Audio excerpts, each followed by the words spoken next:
All right, welcome back to another episode of Why This Beer, where we explore the beers, the brewers, and the stories behind what ends up in your glass. I'm Aslan Graves from Main Street Brewing, and I'm here with Darren Binema from Neighborhood Brewing and Yellow Dog Penticton. Hello, everyone. Today, we're heading up to Whistler to chat with someone who's brought a fresh spark to one of BC's most loved mountain town breweries, Martin Szot, head brewer at Coast Mountain Brewing. Martin came to Coast from the other side of the equator, having grown up around beer and getting his start at his family's brewery in Chile. Since arriving in Canada, he's made waves quickly, helping Coast Mountain earn gold at the 2025 Canadian Brewing Awards for their hoppy lager, Queen of Hops. And in this episode, we talk about that early exposure to craft, what brewing in Canada has taught him, and how he's approaching styles like modern West Coast IPAs and hop-forward lagers with a fresh perspective. We also dig into how ingredients from home still influence his process and what he misses most from brewing in Chile. Welcome, Martin. Hey guys, thanks for having me. It's a pleasure. Thanks for the introduction. Yeah. Yeah, no worries. It's great to have you on after sharing many beers, and now formally we got to chat about them a bit more. Yeah. Yeah. Can you go ahead and share your journey in craft and how you got to where you are? Yeah, sure. So I guess I basically grew up in a brewery. So like wanting to or not, maybe not. Like my whole life has been surrounded by beer. My dad is from California, from a small town in the Bay Area called Vacaville. So he was like a teenager in the 70s when craft beer first was like, I wouldn't say rediscovered or reinvented is the proper word, but like when it started to become mainstream. Yeah. With like the first craft breweries like Anchor Steam, Sierra Nevada, and the works. Yeah. And so he then worked abroad for a bunch of years. That's how he ended up at some point in Chile, where I grew up. He worked in banking, so nothing really related to beer, but just that first exposure to the first craft breweries kind of ignited a spark in him that he at some point was like, I can't do banking forever. I want to have my own brewery. And curious enough, he was in Chile working for a bank like in the late 80s, early 90s. And Chile today is a world-class like wine region. And in the late 80s, the wine culture was still kind of like a few years behind. There really was no wine culture. And through the bank, he then like was sent to work in Miami, then Puerto Rico. Like he was sent every 4 years all over the place. So we had a pretty like international, I guess, upbringing. Yeah. And then for life reasons, it made sense to come back to Chile. So this was like the early 2000s, and the wine world had changed. People now spoke about terroir, about varieties. In Spanish, like red wine is not directly like red, rojo. It's called tinto, like tinted wine. Before, people were saying like red wine, rojo. People were now saying, I want a tinto. Can I do some food pairing with this? What vintage is this? Because people were now like, it was fancy to like know about wine. It was cool. It was like socially acceptable to like, kind of like when craft beer became cool. Like it was cool. Yeah. So he was like, well, if wine got this like culturification, then surely beer, which was pretty much just macro lager, and seeing what happened in the States, surely that could also happen in Chile. So we moved to Chile in 2003. My dad quit the job. We were 4 kids, and he had this crazy idea to start a craft brewery. So we were amongst the first craft breweries in Chile. Cool. Officially open as of 2006. The brewery is still going. So this coming year, we're turning 20. Nice. Wow. Yeah. And when we started, I was like, so I'm 96. Yeah. He first started playing with stuff like 2003, basically 7, 8.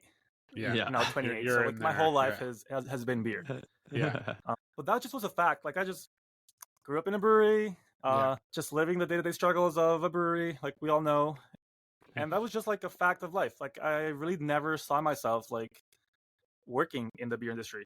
I'm the third of four siblings, and like we are like a family brewery. So I guess I wasn't the first in line to get involved, but just the way how other things in life happened after I got involved, and we can get to that right now. So I guess the next part of the story, and kind of like why I'm in Whistler, is because I love bikes. Yeah, biking is one of my biggest passions, and Whistler is like the bike mecca, and it's the best place in the world to ride bikes. Right. Yeah. Yeah. I guess growing up, I used to race downhill. Oh wow. Chile is very long, like, and we got the Andes from top to bottom, so Yeah, totally. there's tons of mountains. You can ride bikes like literally from top to bottom. And so racing downhill, I'd have to travel and go all about top to bottom. And I guess when I was like 18 and could drink beer, beer was a thing. I knew about. I was very involved in craft beer or surrounded by craft beer. Yeah. But not interested as like I am today. But I would like, I thought it was great to try like the local breweries. And by 2014, 15, it was like already like small brewing projects everywhere. Like you pick up a rock, right, and there's a craft brewery. So I just go out and try like the craft breweries, and like even in Chile there was a lot. In Chile, you mean? Yeah.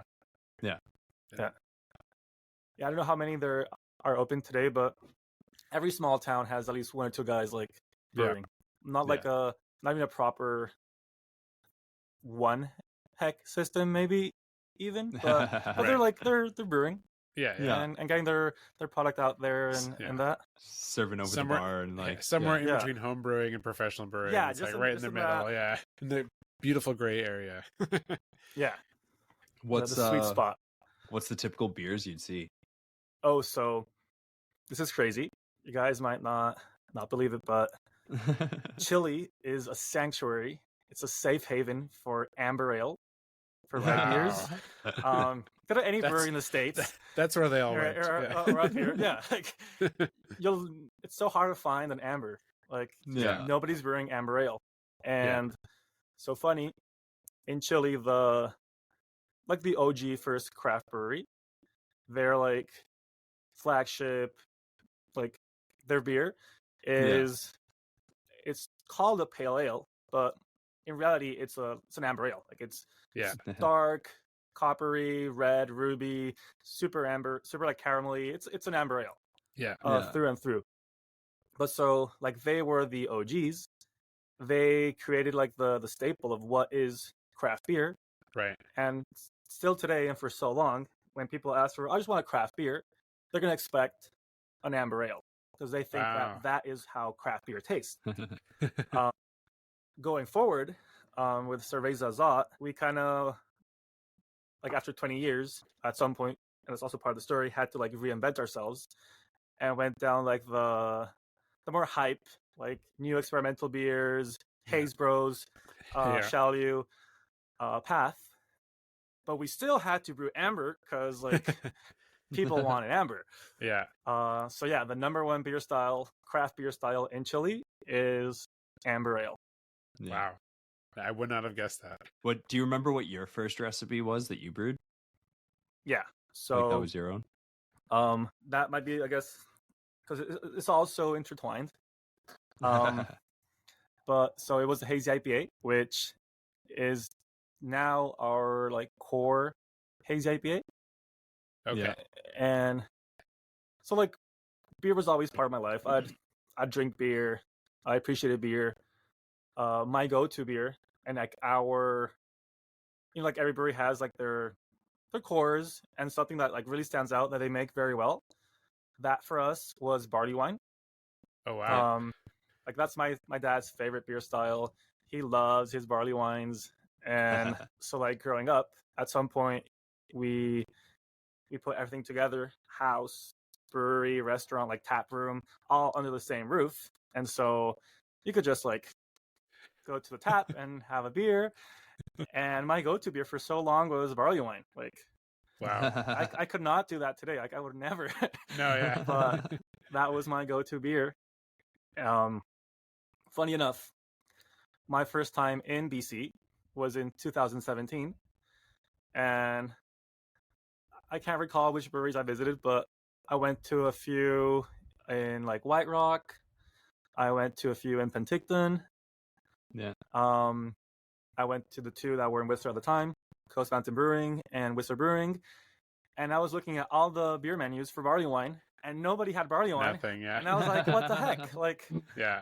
these guys live under a rock. Why are they not brewing barley wine? Yeah, you I think was with all like, the rain we'd get more into that, but no. yeah. I was like, Yeah. these guys are living like they're so behind. But I think it was the other way around. But Mhm. I was looking for barley wines, and That's hilarious. so it wasn't until through bikes. I guess like my whole life has revolved around bikes and beer. It's like a spiral. Yeah. Um, Through line. yeah. So through bikes, I went to New Zealand in Oh, my cool. summer vacations in uni, cause like I could go for 3 months, ride so much more bikes, and so I did that.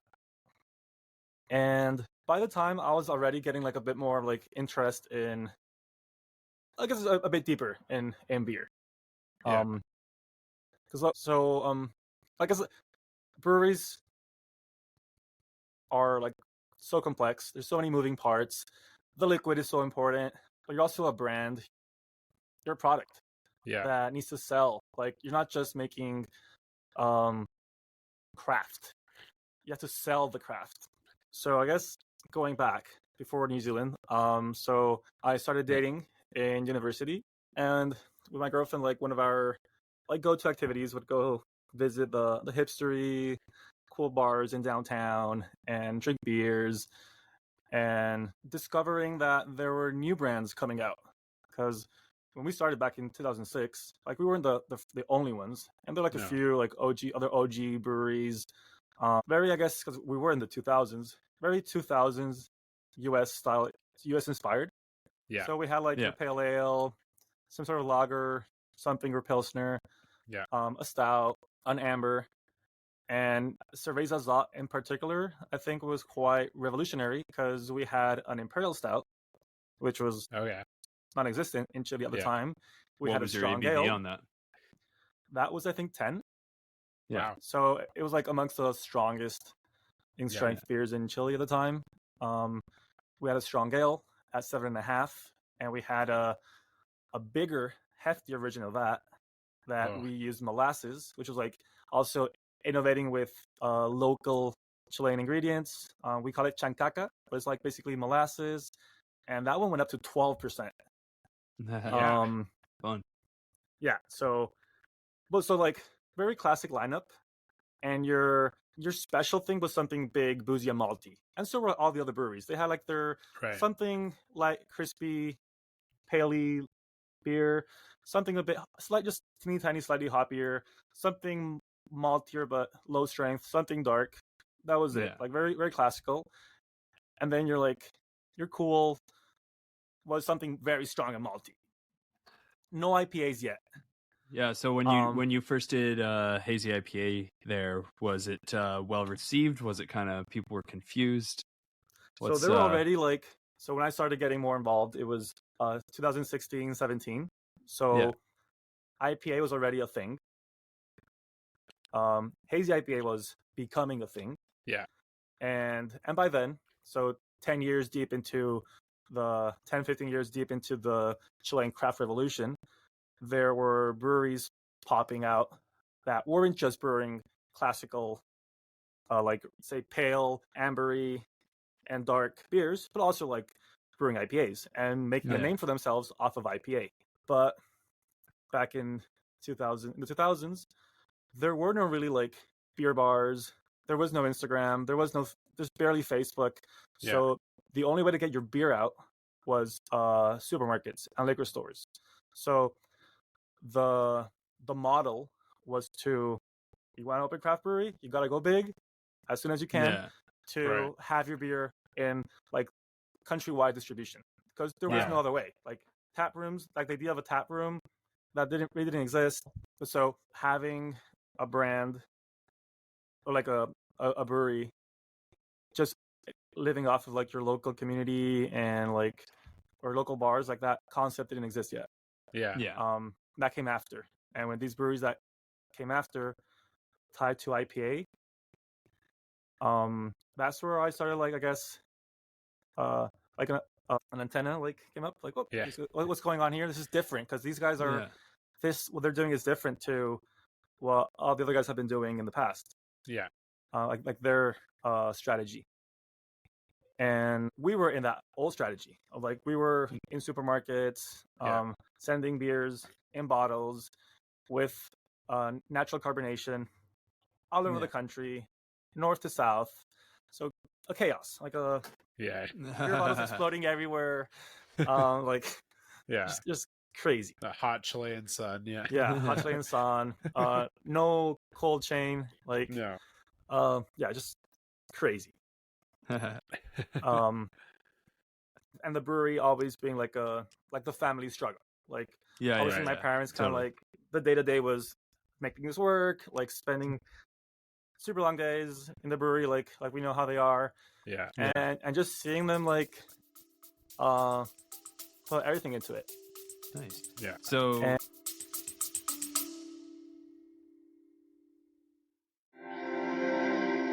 hey, quick shout out to our friends at Hops Connect Canada. They've been hooking up brewers with quality hops for over a decade. Yeah, started on a farm in Pemberton, and they got warehouses across BC, Ontario, and Quebec. Super reliable, and they actually get what brewers need. They've got all the classics: Citra, Mosaic, Amarillo, Eldorado, Cascade. The list goes on, with lot selection starting at just 100 kilos. But what we've really been digging lately is their liquid hop lineup. Total brew day game changers. Yeah, stuff like Flex for bittering without the wort loss, Incognito for whirlpool flavor without the mess, and Spectrum for dry hopping with no hop creep. I'm also a big fan of Hop 8 Anti-Foam. Less foam, higher tank fills. That's a win. And if you're chasing that haze, Hop Haze keeps it locked in for up to 12 months. No flavor impact, just stable haze. They've even got a brewing calculator on their site to show you just how much time and margin you can save. Super handy when you're dialing things in. So yeah, if you're brewing in Canada, check out Hops Connect. Solid people, solid hops. Hops Connect Canada, your partner in craft.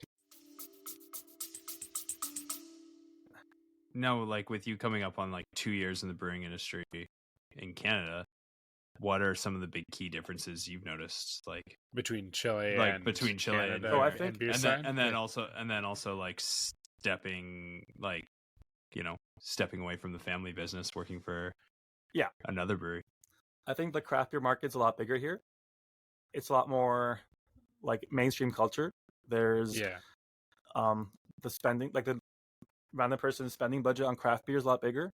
It's not seen as much of a luxury. Like people are like, I'll have a craft beer. I do that. I drink craft beer. And of course, IPA I think is like the number one beer style, not amber ale. That's crazy. How's your approach changed on like hazy IPAs from the first time you started versus like now? So you throwing a double O flour in the boil originally, or what's that? Were you putting oat flour in the kettle? Oh no, never did that. But it's definitely been a process. So like I still tweak stuff. But I feel like from when IPA, like hazy IPA, really got big, it was still like a style shrouded in mystery. Like, what is making it hazy? Why? And there was like really not much information available about it. And because of course, like you couldn't go to a brewing school to learn about it because like there was no paper about or a book. Like the closest thing to a book was and which was I read a bunch of times was like Scott Janish book on IPA. That was a great resource, I think, in the time. I feel like a bunch of concepts were correct. Others have been kind of debunked. But that was a great like resource. Just helps you think about it in a different way as well. The beer and brewing, just like getting little like just like sharing other brewers and what they're doing and like, oh, they're doing this here, this, that makes sense. Finding coherence amongst breweries that are making great hazy IPAs, Yeah. but like it wasn't like that straightforward. You guys No. remember? I'm sure you guys are still doing it, but the whole dry hopping and mid to late fermentation, Yeah. and now Laura Burns from Omega Yeast kind of came out with a paper showing that how that promotes like haze dropout rather than Yeah. promote haze stability. Yeah. And those were things that we were doing because that's Yeah. what people were saying that worked back in 2019, 18. Just all Yeah. anecdotal evidence where you're like, Yeah. Well, The yeah, whole- if there's one thing I've learned about hazy IPA brewing is like you can make it so many different ways. Once you find something that works for you, that works for Yeah. you. You don't have to like just kind of stick don't to it. Yeah. yeah, like someone might do it completely different and their beer is also good and also hazy, and it's like they use a different yeast, they use like way more protein malts, but it's like at the Dry end of the hop day contact it's all time. there's so many variables that you can't just look at like two variables and be like that's it. Yeah. It's like someone will be like, oh, you need 30% protein, like 30% of your grist has to be protein enhancing, and it's like, wow. Yeah. No, actually, like I use this barley that's like full of protein, and there's so many different things that's gonna affect your haze stability that it's pretty wild to think about. There's a really good Hopsteiner article about it too, from like it's probably around like 2019 or something like that, to look up all about like how like that was like the first paper done on like hazy IPAs. Yeah. And they sampled all these hazy IPAs, all these like different turbidities of them, and it was like super interesting to see like they pull out like, okay, these are the what make them generally hazy. It's all just yeast and protein polyphenol interactions, I guess. I think because like a spectrum, and I think there are things that like certain paths that you have to, like things that you have to do, but they are like there's a wiggle room in which in these things you have to do, you can like veer a bit this way or that way, but you're still like in the same ballpark. True. But yeah, you're playing the same sport. You're in the same ballpark. Yeah. You're not like, trying to play hockey, play baseball with, hockey pads or something like that. Like you still have to do a lot to get yourself in that. Like not putting like the right amount of like chocolate malt and... in your hazy. So like But no one's doing it with lager yeast yet or Kolsch yeast. I remember when we first started brewing IPA, we tried to use like our English 2 ale strain because we're like, wow, we already got it. So it'd be great if we could use this, which is like a notoriously high flocking English strain. Yeah, but there are breweries doing hazy with Kolsch. Kolsch, yeah. Oh yeah. There you go. Never mind that. We've done that with Kolsch. It's great. Yeah. If not, I just need to like have a Kolsch strain on hand. So the Kolsch strain is the house strain for a very big popular brewery in the Bay Area, and they do like their Kolsch with it, their hazy IPA with it, and like this, the whole brewery is run with Kolsch strain. Wow. Yeah, because you could do like whatever ales you wanted to do with that too. Just ferment like a warm amber ale with that, or like a stout. Honestly, with that would be fine too. Yeah, sweet. So you kind of like, you were in Chile, so you were working at the family brewery, and then you're like, I gotta get out of here, find bike mecca, go to Canada, and then you just did you look up Coast Mountain before to get a job there, or were you like, I'm just going to Whistler no matter what? Like, how did that come about? So I was in Chile, I guess kind of 4-5 years deep into like the working in the family business. Was renting a house, had a car, had a girlfriend, had my group of friends, like my biking community, like I had my whole life. Couldn't complain, like it was all good, but I just had an itch to scratch of like, because my plan, so I have a degree in business and administration, and like I didn't study actually anything close to beer making. You lived it. It's fine. And my plan was always like, once you get your degree, you're out, you're gone, you're going to Whistler, you're going to do whatever, but you're going to be in Whistler because of bikes. And so I got started working in beer kind of like midway through uni. So by the time I was done with it, I was like had a full-time job and responsibilities and a whole project going on. So that kind of and then COVID hit, and Chile was super restrictive with COVID. Like we couldn't leave the country for like 2 years. Like it was until like mid or ending of 2021 that you could actually leave the country. So that put a stop on the whole Whistler thing. Yeah. And then I just got caught up with life, which was a good life. It was not a bad life. I wasn't like escaping from life, but yeah, I was like, yeah, but what about Whistler? What about that? Yeah. And so I invented this work vacation travel trip. I'll go up for a month to the US. I'll do a week visiting breweries in Vancouver. That's where I met Aslan at Main Street, because there's so many breweries on Main Street. I was like, I could do like 5 breweries here this day, and then go. And I went to like I'm not sure if it's called East Van or Strathcona area, but went to Superflux there, Lupolo, and a bunch of breweries there. So like, there's a bunch of breweries close by. Like really you'd like close, in a few days just hit all these breweries. Yeah, so I'll do that for a week. Then I had a friend that lived and worked for a hop company in Yakima. I love hops, so I was like, oh, so close by. Got on a Greyhound and went over to Yakima, visited all the hop farms. This was before harvest, so nice. People had time, Yeah, and they gave me all their time, and they were so nice. And that's so nice. Yeah, it was so good. Like saw everything, and then after that, I went for like 2 or 3 weeks, which was I guess like the whole actual goal of this was to go back to Whistler, and have a taste of it again, and see if it still was what I wanted. Because had I not done that, I could have had the most fulfilling life in Chile, but I'd probably always be like, well, this is good, but what if I had gone to Whistler? Yeah. And so I went. I rode bikes. It was still as amazing as it had been. And funny enough, the first time I was in Whistler, which was now 8 years ago, I had gone to both Whistler Brewing and Coast Mountain. Coast had just been open like for a year at the time. Okay. Yeah. So 8 years, I guess this was 6 years ago, 6 years after, I saw the evolution of both breweries, and I was super interested in the path that Coast Mountain had taken, because they were like doing hazy IPAs, lots of experimentals, and like, oh, this is so cool that these guys are doing this up in Whistler. So I'm gonna go just say hi, because this is what I do in Chile. And that's just so cool. So I walked in.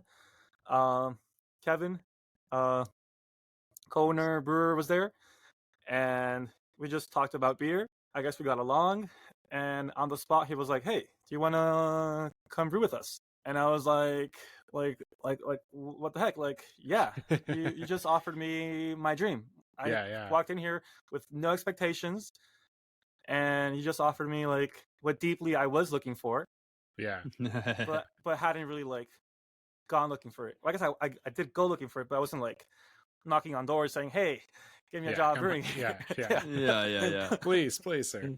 Yeah. And you truly manifested it. Yeah. And so that's how through bikes got here to make beer. Yeah. Sweet. Awesome. So you've been there for 2 years now, or just coming up on 2 years? Like a year and a half. Yeah, year and a half. Cool. 2 years. Sweet. Cool. I think we... I was gonna say that kind of brings us to the I cracked it already, the lift ticket, all Canadian Pilsner. I wanted to know what, like, you're pretty close to Pemberton. Did you use hops from Myrtle Meadows? Is it like, what's the Canadian ingredients that you're using, and how does that, so for influence hopping the beer? We went with Sasquatch. Yeah, Sasquatch. Yeah, nice. The one and only. So through love you, Stefan. Yeah. So through them we use Sasquatch. I never used it. That's, I believe, like the only like true Canadian, like our only Canadian variety. So I thought that was quite Canadian. Yeah. Like born and bred in Canada. Yeah. Then we used Gambrinus BC grown Pilsner Nice. Nice. with Awesome. also BC grown, I guess, or maybe just BC malted rye malt. Okay. Yep. And Sweet. Also from Gambrinus then? yeah, from Gambrinus, and wheat from Alberta. So it's like a pilsner, like a style beer. Yeah, it's like as you would do like a German Pilsner with your German hops, kind of Yeah. same approach, but with Sasquatch. Do you Cool. did you use it for 100% of the hopping additions, bittering or Yeah. And what Bittering, are your hop additions for that beer? So I love doing like a 60-minute bittering charge. Usually like these one-off Pilsners or lagers we brew like for 90 minutes at least. I just think like we can give them 30 more minutes, and it does help with clearing out protein and reducing DMS. So 90-minute boil, bittering charge at 60 minutes. Then I like to do like a 50-minute addition, like a Okay. 5. And then, so that's pretty, I think, traditional. Not very modern, but I do like to also whirlpool my lagers and pilsners. I think it adds an extra depth that you don't get just by like the late side additions, the flavoring and aroma, like hot side additions. Yeah. So it has Sasquatch at 15, at 5, and 30 minutes in the whirlpool at like 83 degrees Celsius roughly. Nice. Okay. So you Nice. actually do like a cooler Yeah, whirlpool even for your lockers? Yeah, we drop them. A dip. Cool hop. I Cool can't remember pool? what I don't know. Cool pool. Yeah. Yeah. Do you do that for a lot of just for lagers or? Overall, for for everything? all our beers. Yeah. To get whirlpool. When you're doing that, how are you achieving that temperature? Are you liquoring back with cold water? Are you so passing through the heat X? We're going through the heat X. So our brew house wasn't thought out to use like the whirlpool as like I guess a modern whirlpool, in which it's not just a centrifuge, it's more as a steeping of hops and other ingredients, right? Yeah. Process. So you have rather than 3 centrifuging. vessel. Yeah. So we have 3 vessels. Yeah. We have a hot liquor tank, mash tun lauter kettle, and whirlpool. And Yeah. so the pump on the whirlpool and the heat X was thought to just go out and about, casting to the tanks. But through simplicity and valves and hosing, we can send it back through the CIP valve, like through the cane. Yeah. And so we can recirculate back into itself through the heat X, and that way bring down the temperature. Sweet. It takes like That's 5 cool. minutes, so it's like for 5 That's minutes nice. I'll do that, and Yeah. not risk any. Pain when I do it in my combination boil whirlpool. Yeah. Kettle. Yeah. Okay, add another 45 minutes to the brew because Aslan decided to do something special. Yeah. We love doing that, Yeah. don't we? I can on ours in neighborhood, I can go from our kettle to our whirlpool, and I'll go like half of it through the heat X and half of it like straight. I kind of like divert it.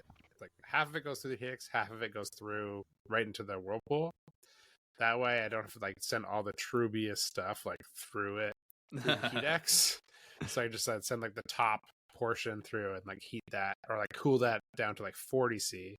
And then it all combines together into like one temperature. If you do it just right, it's like bang on at 80, which is sweet. That's great. That's cool.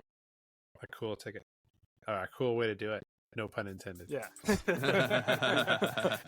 I've never heard of doing it in lagers, and that's great.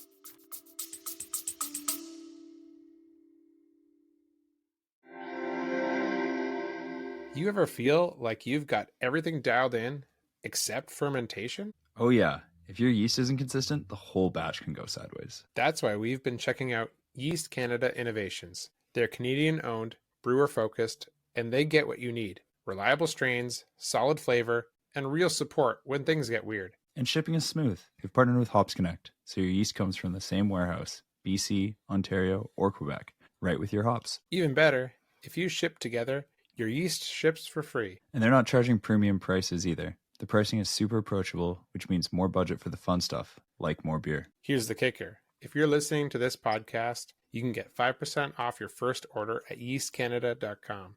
Just hit up their team for the code. Yeast Canada Innovations. Let's elevate your craft. We did Definitely. one of my favorite beers we brewed at Coast was, so it wasn't a Japanese lager. I'd say just more of a modern lager. We did 40% rice, Wow. of which like 30 was jasmine rice, 10 was just brown rice, and so you're using like the brown rice flakes from Brees and then whole kernel jasmine rice. yeah, like I would like pre-gelatinized, and I think I also got those through RAR maybe. I Through think, yeah, VSG? Raw has like pre-gelatinized Yeah. jasmine. I've never ordered it. Yeah, I've seen it in the catalog. so we tried it. Yeah. I love rice. I think I've actually done hazy IPA with rice. You're crazy. Yeah, I think I thought I could add like to the whiteness I was looking Yeah. for, Yeah. and I also love the flavor. I think it's so nuanced. Yeah. It has like a kind of hard to describe because it's not butter, like it's not diacetyl, but it has like a creamy, kind of like toasty butter, but like in a not diacetyl way. Yeah, it's like if you've ever had like rice and you like fry it, it has like dry kernels. It's like like a that crispy- smell. and yeah. like Yeah, it's like- I'm very nutty. yeah. Yeah, very Yeah. nutty. nutty But like floral. just, Yeah. but like not like a nut brown ale. Like it's just a little Yeah, bit. no, right it's there. so subtle, but Yeah, it's so yeah. flavorful, Yeah. and I also think it brings out like a very fruity character out of especially out of lagers. Yeah, I get like really floral kind of notes a lot Yeah. of the time. Yeah. When And you're so sorry, go ahead. so this is like a jasmine, like 40% was rice, and then I think my favorite malt is Vireman Extra Pale Premium Fancy Pilsner. Yeah, yeah. It's so clean and crispy. Like I love sniffing and smelling and biting and like just flavoring my ingredients. Of course, Yeah. they don't always come across as the raw form, but it's a pretty good indicative of what you're working with. And like if you grab a handful of some other malt, the amount of husk that remains in your mouth, it's like if you're chewing on paper. Like you can spit out a whole mouthful of husk. Yeah. With the Vireman Extra Pale Premium Pilsner, there's no husk. Yeah. It's just all swallows through, and Yeah. you don't have any husk in your mouth. And that's how clean it is. And I feel that husk flavor does come through a lot. Yeah. Especially in Pilsners. I think lots of people associate that to like heirloom, traditional like flavors and malt. I personally prefer just super clean. So that is my favorite malt because it is just so clean. Yeah. And so I had that, and then it was flavored only on hot side, like only during the brew day, with Rewaka and Saphir. So two Nice. Wow. modern yet noblesque, neo-noble, if you will, Yeah. hops Yeah. that kind of have like this old school noble with a new twang to it. Yeah. Late in the boil and also in the whirlpool. And holy moly, this beer was like my favorite beer ever. Yeah. Nice. Well, it sounds like a crusher with Yeah. like Yeah. just enough hop nuance to go with Yeah. it. Sapphire Waka is not something I would ever Yeah. think to add together. Yeah, and it was so like just elegant, like floral with some citrus, some tropical. And what I love about, or like, had I dry hopped this beer, I think it wouldn't have aged that well. Right. I think there's something about, I think hot side flavors survive a lot better, Yeah, and totally. dry hops, of course, do not survive Yeah. very good at all. And had we dry hopped this beer, it could have been even better, like fresh. So it would have been hoppier. Yeah. But then come 3 months down the road, then 4 months down the road, it probably have sucked. Whereas like this didn't have that. It just Yeah. kept the cleaner It's kinda profile. hung on. Yeah. Yeah. Like IPAs taste old after a while, and there's So- like just taste old. Yeah. This did not taste old after. Well, what was the After a name of while. this Coast Mountain beer? So we That can was, look out for number 2. Yeah. I hope we brewed again. It was called Japao. Okay. Okay, Japow. Yeah. Cool. Yeah. Like Japanese powder. Yeah, Yeah. Nice. Yeah. Sweet. So you're speaking. We talked a lot about your approach for hoppy lagers. You guys just got Canadian Beer Awards Gold for 2025 for your Queen of Hops. Is it kind of a similar approach for that beer as like your others? Are you doing a cool pool kind yeah. of take? Like anything that's like hoppy and in the clean, dry, snappy spectrum, like we were laughing about before.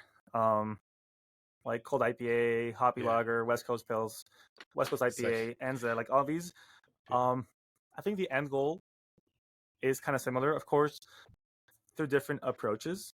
And when it comes down to like clean, snappy, dry beer, I guess they all become quite cohesive. It all starts, I guess, with the water. Up here in Whistler, we're blessed to have very, very soft water. Like the highest salt is at 6 ppms, which is like pretty much RO. That's pretty much. Back in Chile, our water was harder than Burton-on-Trent. Like the sulfate was like 600 ppms, like insane. I growing up, I could never have white clothing because I'm emo as hell, and because like on the first wash it would be brown and it would just look old, like so because like the water was so hard. Yeah, you could only wear it once. Yeah, and I couldn't afford only wearing a t-shirt once. So here our water is so soft, and we play with the salt profile for every beer style. I kind of have like my go-tos, like ranges for each beer. If I really want to push it to be like very dry and snappy, I go higher on the sulfate, and then I'd also go higher if it's a higher strength beer, and also the more hops it gets. So the sulfate addition for a West Coast Pilsner, like or a hoppy lager, wouldn't be the same that I add wouldn't be the same like ppm I'm aiming for than if it's a 6.5 West Coast IPA. Right. But they would both try to push the sulfate higher. Yeah. Definitely keep like the chloride very low. Yeah. To kind of promote that snappier body. So just kind of keeping them like scaling it almost as if you're trying to match the intensity of the beer. Yeah. But you're keeping it within a similar ratio. What kind of ppms are you looking for, if you know off the top of your head? So like for West Coast IPA, I'd push to like 150, 200 ppm. Yeah. Probably goes closer to 150, just like to not get it like to be too like, because like the more you push the salt, the more like chalky the beer can come across. Yeah. Nice. So that's like that's the water. Just try to push it to be as snappy as can be, and then with the grist, like I was saying, I love the Environment Extra Pale Premium Pils. So I'd either go for that or Pilsner from RAR or Canada Malt. I guess there's so many great companies that have great Pilsners. So pretty much just Pilsner base. Like even for West Coast, I love just super, super crispy, clean, snappy. Yeah. Do you add anything for like a sweetness, or pretty much just like 100% Pilsner? Actually love malted wheat. I actually secretly put some like wherever I can, like because like also I guess different to Chile. So much more people here, or our consumers, are aware of a certain like protein intolerance, like gluten. Right. So so we state that these beers have wheat, barley, rice, or any grain that we possibly add. And we want to appeal to our or we want to be gluten friendlier, because our Yeah. beers are not gluten free, but we want to be gluten friendlier. So sometimes like we won't add malted wheat just for the sake that it can appease your broader. Then you Sure. can keep a So more people lower can have gluten have our index. beers. Yeah. Yeah. But I It's love healthier. I love gluten, and I love putting malted wheat in beer, in any Yeah. beer style. So like Marzen, pilsners as well. Yeah. Just like to smooth it out, I guess, a bit. Yeah. Right? I think it's the best foam head retention enhancing grain. Right. I think comparing it to like oats or other like high protein malts, I think it tastes the best. I love the flavor, and it does add like a nice sweet maltiness to beer. So yeah, my go-to is very lightly kilned pilsner with malted wheat. Nice. A great combo. Yeah. You could pretty much make anything with that. Yeah, mash that really low, make a very simple sugary wort. Yeah. To push it to like, also I aim for super low final gravities. Like I've now learned Play-Doh, because in Chile everything was specific gravity. SG. Yeah. So I kind of converted, I guess. Now Yeah. I do love how I do prefer the specific gravity. One of us. Because like Play-Doh is so dramatic. Like it's so dramatic when you're aiming for like so dramatic, bro. Yeah.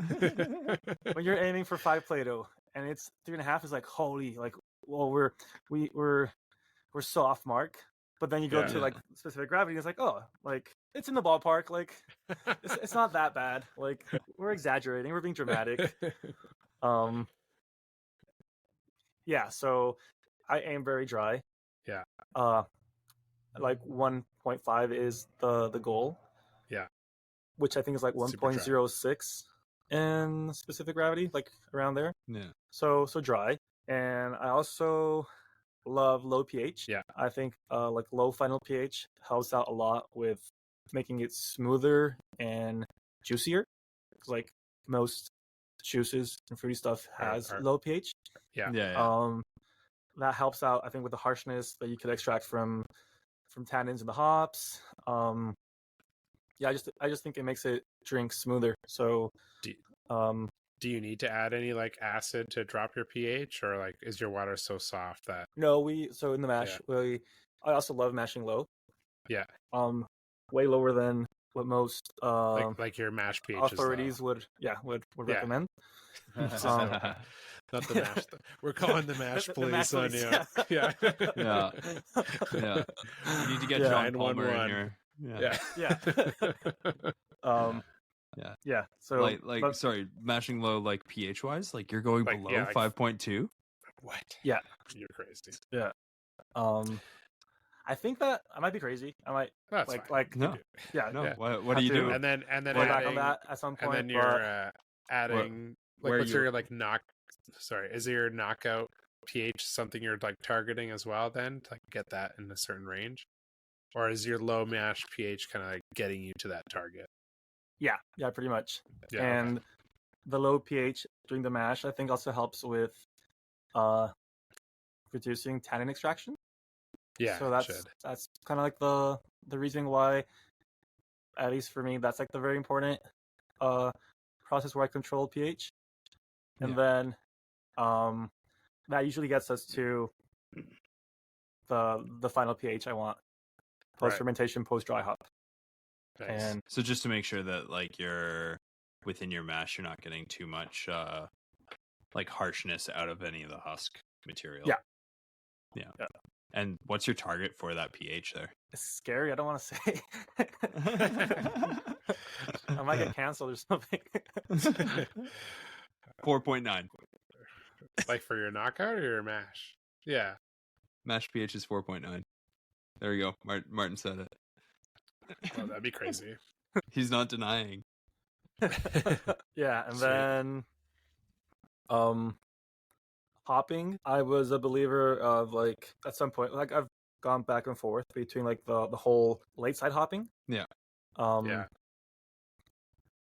like with the loads, like these loads are way bigger than what goes into a lager. And then as you transfer as we transfer in our system into the whirlpool and recirc into itself, definitely could potentially clog the heat-X, and Yeah. we love making our days longer.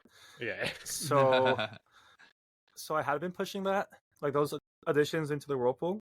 And so some of those beers would be a 60-minute addition of like also like 30 IBUs. Overall aiming for like not more than 50 IBUs. I think that less is more. There's definitely space, I think, in the West Coast to be bitterer. But like West Coast Pilsner or West Coast IPA, even and IPA. yeah. Just bring back the IBUs. Yeah. Like that, like bring them back or dial them back down. Like bring them back. Bring them higher. Yeah. Let's get back to like the 110 IBU. The hundreds, the IBU or I think if you have an IPA that's like more bitter, no one not many people are complaining, but if it's also if it's like 50 or lower, no one's like complaining that it's too bitter. Yeah. No. So you're appealing to more people. Yeah. You'll get some people like, this isn't an IPA. You're like, well, I definitely put enough think hops into it that I think it qualifies as an IPA at this point. Yeah, for sure. But I think most people's palates are skewing more to less bitterness overall. That being said, there's amazing IPAs that have way more bitterness too. So. Yeah. Well, I think there's like in the West Coast styles I've been doing, still space to keep like creeping higher and higher. Like, and I have been like creeping it a bit higher and higher, because I do think it helps with the whole point of West Coast IPA. Like, just make it like bone dry, snap, just like boom, and I want to have another drink. If you don't have that bitterness and that water and like lack of sweetness, just make it like boom. You might have a slightly richer IPA, maybe too much body IPA. It can be kind of not enough bitterness. flabby, Yeah. And so, I think there's lots of space for bitterness in West Coast, but not the 100 IBUs of back in the day. Yesteryear. Yeah. Because barley wine was king. Yeah, because you needed that to like kind of balance out all the sea malt and pale ale and Turo and 7.5 or and plus 7%. Like that needed to, like, please give it 100 IBUs, because if not, like it wouldn't be palatable. Well, plus it would sit on a shelf for so long too, and like at a grocery store too, and so that's why it's like more bitterness is going to hold onto that bitterness and flavor longer as well. You're over at your buddy's place and he's got like a linear tasting of ruination from the past 4 years. Like, thank God something's in here to preserve these things. There you go. Yeah. I've kept the late side hopping because like they do add structure and flavors to, and like there's like more layers of hop flavor. Like you are either retaining some of the aromatics, but you're also you're basically like boiling green matter, and you are getting like just burning vegetable matter character from that as well. It's a more complete tannic character. Or like mouthfeel character from the hop, for sure. Yeah. And then big believer of Whirlpool. So I had a great conversation insight, I guess, with Octavio from Beva. Yeah. Because he gave me a beer sample, and I was like, whoa, this is like so piney. And I was like, don't tell me the hops, but like, I'm gonna try to guess it. And like, it had to be like, for sure there was Simcoe in that, and there had to be something else. But like, you know how that textbook, like, not hops are even every variety, not all hops are the same. Hops change from lot to lot and bag to bag. Not every citra is like the textbook definition of citra, and the textbook definition of Chinook is like piney spruce tip, right? Yeah, totally. I love, like, also I wanted to mention my new favorite ingredient, spruce tips. I think spruce tip is like the best ingredient ever. It tastes so good. It's way cheaper than hops. It lasts way longer in the beer. Tastes like blueberry, strawberry syrup. Like, it's just so good. I freaking love it. Very Canadian of you. Yeah. Yeah, there you go. Yeah. Yeah, Martin's really fighting for his PR right now. Yeah. Yeah. I wore all denim yesterday. There you go. One step at a time. I always carry maple syrup on me. Yeah. Yeah. You're better than us. So with the you're talking about that So this beer beer with had Octavio, yeah. so like, is this like Simcoe, and like, is this Chinook? He was like, yeah. I was like, crazy, but it's so sprucey. And he goes, yeah, I used Chinook. I'm not sure if he wants me to say this or not, but like, it had Chinook late in the boil. Very textbook. And I was like, wow, this is like, I'm gonna go try this tomorrow. Like, I wanna, wow, this is so sprucey. And he claimed it all to the late side hopping. I was like, wow, this is amazing, so good. I want to try this, or go back to this on my next revisiting the IPAs. classic C hops and like a more refined approach, maybe, or and like, in that process, because also I think different hops for sure add different nuances throughout every process, especially later they go in to the beer. They'll be more defined to the what they're adding. So like for a big hoppy beer, what goes in the whirlpool or on brew date my approach was can be important, but then there's so much going into it after that kind of just goes over that. And so you could treat that addition in the hot side as a layer rather than as a defining attribute. And so as a layer, to get hop layer, there's so many hops you could use. And of course, now we know that we have more information about that. Not everything in the hops that hop can give will stay throughout each process, and some hops might have more of some things and less than others that will stay around in your beer in each process. With the whole like survivable concept from YCH. And there's definitely hops that are bang for your buck that are very high in survivables that you can use which are my go-to for whirlpool. But then there are other hops which are way more expensive that will give you maybe a better wort, but just slightly, and they're like double the cost. So at that point, it's like for core beer, I don't think it's that noticeable. But but then for like special one-offs, like maybe there are like these subtleties you can construct from what goes in the whirlpool and what goes late in the hot side. So he just did Chinook late in the hot side, and he says that gave all the spruce. So crazy. Nice. That's cool. Yeah. And this all comes from that when you open a bag of Chinook, I don't get spruce tip. For me, spruce tip is like I love spruce tip. Like they grow all around here. When you have like a rainy day and the sun comes out, the whole room just smells of like sweet syrupy blueberry, like blueberry, strawberry, lemon peel. And it's so sweet and amazing. And it's pretty that's cool. what spruce tip is for me. Have you sourced spruce tips from where you live to add to the beer? Is that what you're doing, or are you just getting it from a company that's foraging it for you? Yeah, each time I can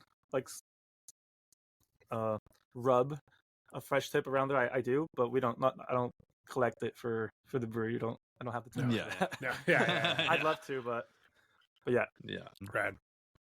Yeah, so I mean, you've been in the Canadian brewing industry for a pretty short time, but you've been here a few times over. You've seen it evolve since your initial time up in 2017.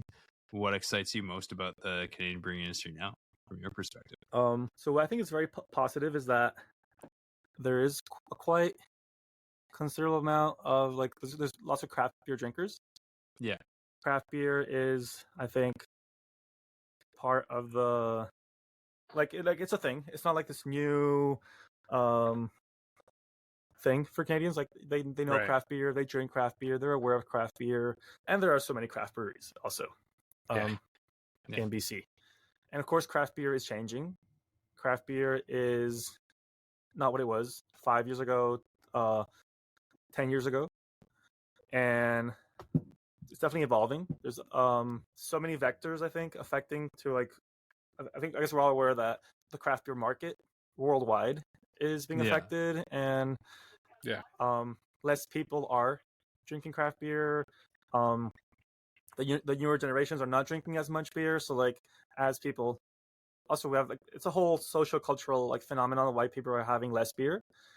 Nonetheless, I think people still love drinking craft beer in BC, and I think there's space for more like niche, smaller, specialized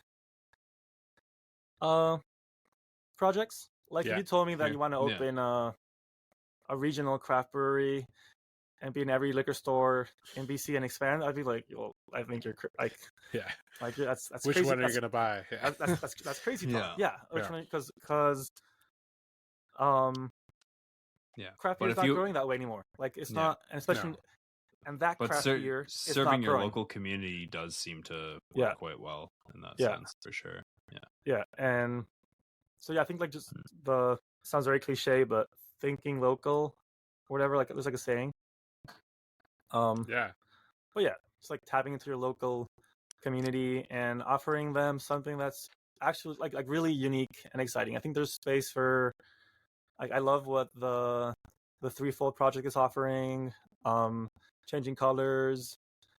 Like very small projects that are doing, I think, interesting new things. I think that there can be more growth down that avenue. Yeah, totally. Couldn't agree more. Well, and I think as like beer drinkers, I think that's what interests us too, right?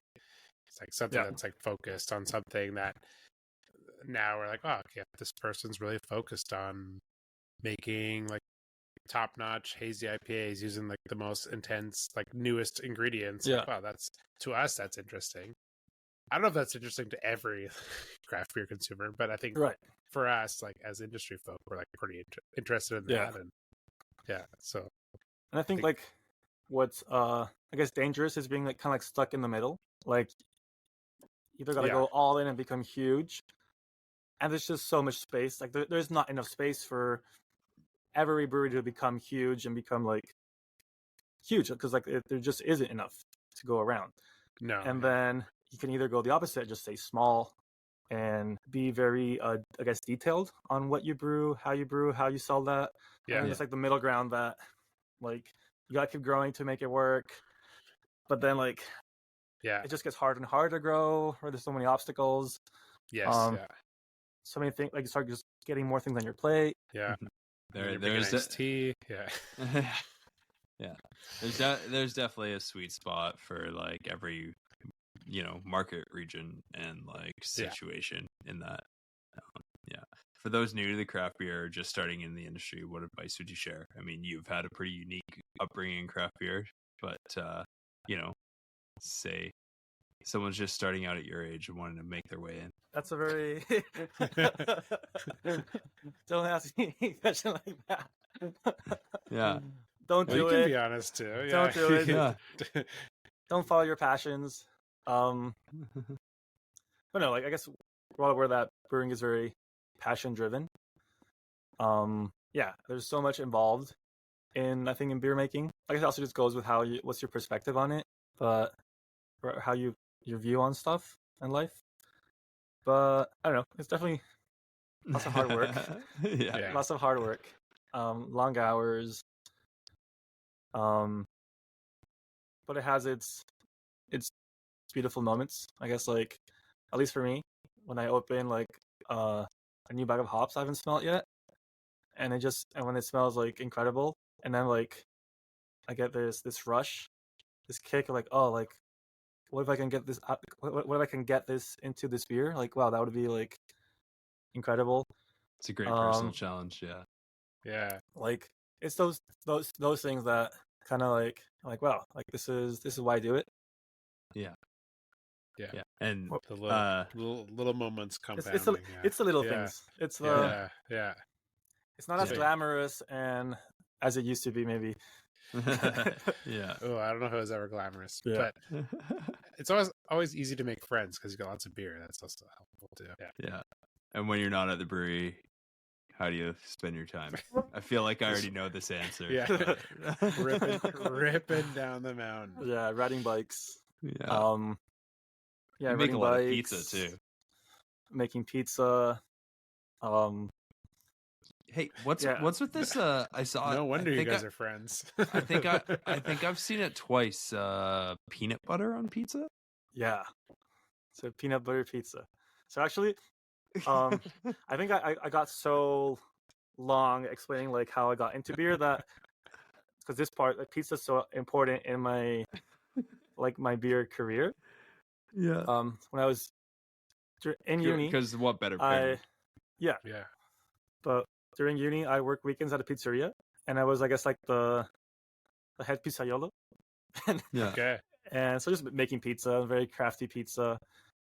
And I think my approach to say like hazy IPA, or like I guess IPAs in general, was so when you're making pizza, once you have your dough, it's like your base.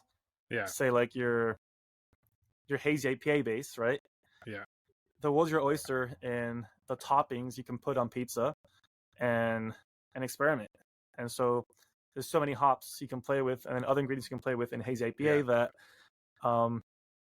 so working at the pizzeria, I guess I got to a point in which I had so much pizza, had tried my ingredients so much, had mixed them, blended them in so many different ways that I'd be like, you know what, today I think I want to put these things together. And I kind of think it'll taste like this.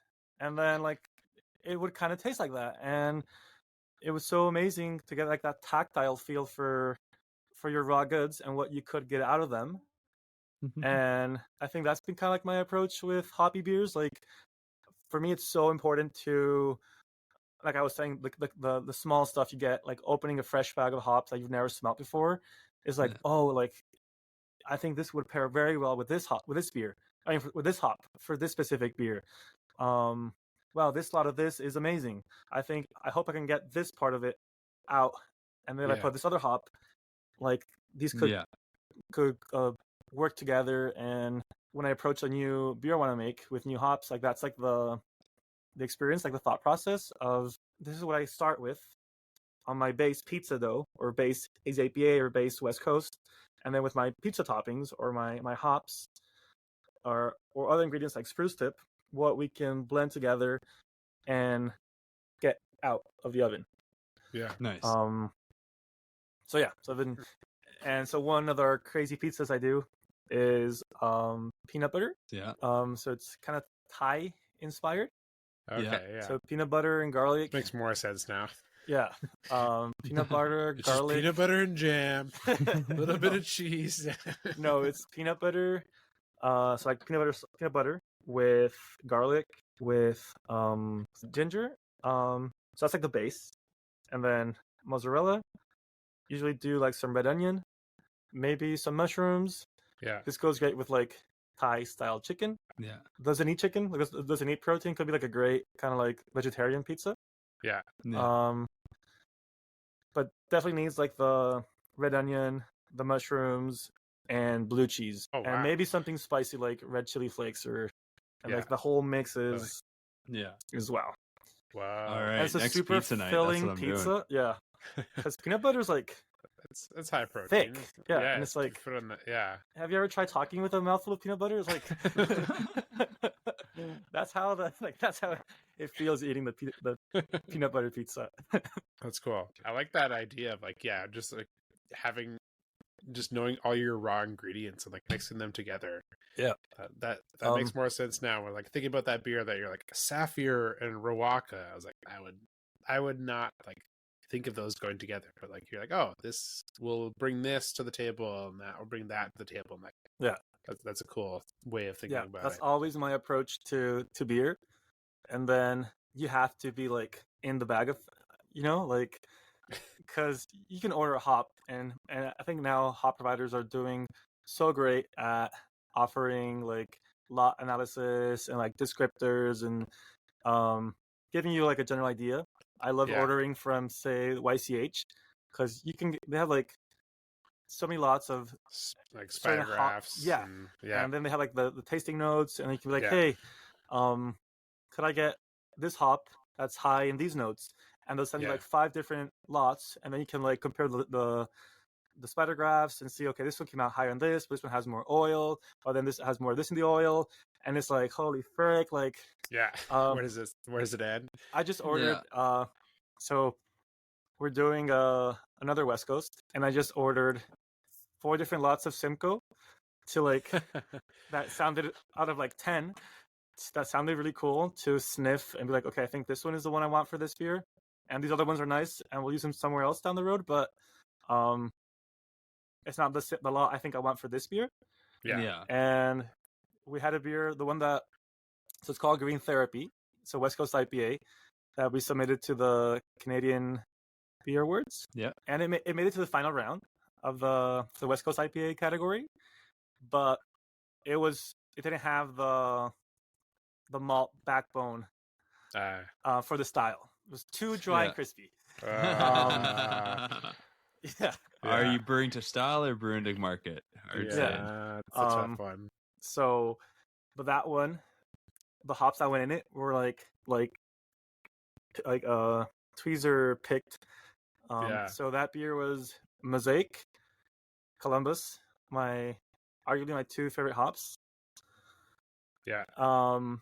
With And Nelson Sauvin. And so, for that beer, I ordered. Oh, so I had Mosaic and Mosaic Cryo. Because Mosaic Cryo, sorry, Columbus and Columbus Cryo. So Mosaic, Columbus Cryo, and Nelson Sauvin. And Columbus Cryo is, like people might know, people might not. Columbus Cryo is one single lot. Like there is no like different lots of Columbus Cryo. So each year at YCH, they do a thing called the Dank Dive, which hopefully this year I would love to attend because Columbus as of recent, was my favorite hop. I love that chai Big OG guy. Oh yeah. Yeah. And the reason why it was dethroned is because I fell in love with Mosaic. Because the one we were getting in Chile was pretty meh. Yeah. Mosaic is like for me the king of body odor, musky, skanky, like it's just so body odor and armpit, and in a nice way with some blueberry, some you gotta spruce, find the right Mosaic, some mango. Yeah. For this beer, I brought in 2 different lots of Mosaic Cryo that sounded like they were actually. So when I sent the email to YCH, I asked for the lots that were specifically high in body odor and armpit. And Aslan looks like, what the hell? Yeah. He looks disgusted. I mean, we've got a core beer you that's do you. Mosaic, and that's like what I steer clear of. Like, but you do you. Yeah. So we had 2 lots that came in, sniffed both. One was very bright and just like clean blueberry. Like, yeah, this is not the one I want for this beer. That one actually went into the Wismus that you guys have there, and the other one had like that more bio character. So like, this is the one I want for this guy. And then we opened up the Nelson Sauvin that we had. Yeah. And it was okay. It was a nice hop, but it just wasn't at the height of the other hops. I guess we also have the Columbus, full on chives, green onion, garlic, and the Columbus Cryo. So that one is, like I was saying, each year they do Dank Dive at YCH, in which they get together and they rub all the lots of Columbus and they pick the one highest in the Dank character.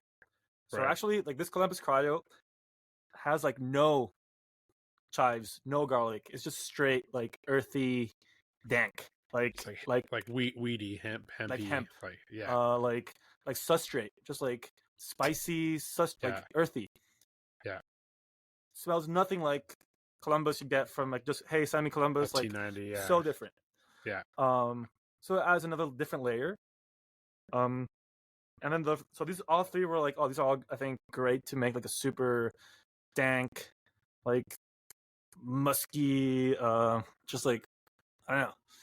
West Coasty beer. There's a word I love to describe mosaic, but and so the Nelson are you wasn't- adding those all like in dry hop too, or like Those were all dry hop. Yeah. all dry hop? Yeah. Yeah.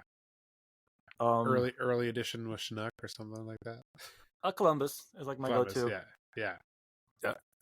And so then we postponed the dry hop, and we brought in a different lots of and for different provider some Nelson Sauvin that I liked more, and then we went with that dry hop. Sweet. But yeah, like luckily we could do that for this beer because we weren't that pressed, and we wanted it to be like a banger. Yeah. I know like we can't always like have beers sitting because I'm not happy with the hops. The Nelson Sauvin. Yeah. Being so picky. Yeah. Yeah, because we have schedule to make. Tend to, yeah. Yeah, but when I can, like I love being able to do that and picking like what bags of hops are gonna go in the beer and make the beer what it is. Are you just ordering like 5 kg at a time for some of these? And Yeah. That's super good advice too, like for smaller brewers or like any size brewers, really. It's like go to your hop supplier, and if you're not on, like if you're just spot buying, they have all the information for you of all these things, and it's way better than it was like even 2 years ago. Like they have all that information. They have like it's not hard for them to be like here's like 3 hops that have like low myrcene and high and like whatever this pineapple thing quadrant in the spider graph, right? So they're so just cool do that. and quick with that, and I think that's at least with YCH what differentiates them. Just the information they have access to and are so willingly to provide. Because that is a great selling point. And you could just go, hey, can I get 3 bags of mosaic? And they'll send you 3 bags of mosaic. Yeah. Or you could be, and I guess put in the time to say, hey, could you give me options of mosaics that are high in this? They'll send you like 10 or 15. And then you can, through your part, do like the comparison, go all geeky on it, and say, oh, actually, can I get 1 bag of this guy, 1 bag of this other one, and 1 of this other one? And then you can, in the flesh, sniff and feel and see if it is close to what you expect and want out of the hops. Yeah, super cool. Which and is I've requested like, oh, this lot was great. Like, can I have that lot again? Yeah. And it's like, yeah, no problem. Which as is they have it, they'll do it. Yeah, it's like the closest thing we can do at spot to like selection. Yeah, you're being selective on your spot hops. So yeah, sweet, cool. Thanks so much, Martin, for being on the podcast. It's been great chatting with you. Thank you guys for having me. Yeah, it's a real treat. I think I was a bit long on the first question. Hey, don't worry. Well, you've got a lifetime worth of experience. Yeah. That question was like my whole life, like literally, like I guess we kind of like went back into it, but like the whole life has been through biking, getting into beer, and then through beer back to biking, and then like kind of just spiraling. It's also so interwoven, so it's like where does it start and stop? Yeah. Cool. Well, we'll draw it to a close here. Thanks again, Martin, for being on the podcast. If you want to support him and all the beers they're making at Coast Mountain, you could find their beers, I'm sure, in Whistler at the brewery. Do you guys have your beers as well in Vancouver available, or how far do you guys ship your beer? Yeah, we're now in a process of expanding, so I'm not aware of all the liquor stores, but we're definitely in a few down in the city. And it's definitely at Brewery Creek, probably Legacy, and and we're slowly trying to get further and further, so there'll be more news about that. Cool, sure. Sounds good. yeah, you look for them in your local store. If you want to support the podcast, you can tell your friends about it and follow us on Instagram and Facebook. And follow us on your podcast apps as well. You can support Aslan and I by buying beer that we make. You can buy Aslan's beer, Main Street Brewing beer, wherever they sell good beer in the Vancouver area and elsewhere. And then also Neighborhood Brewing and Yellow Dog beer will help support me. And yeah, thanks everyone for listening to this episode. And there's lots more episodes coming down the pipe soon. And yeah, thanks everyone. Cheers, guys. Thanks. Until next time. Cheers. Cheers.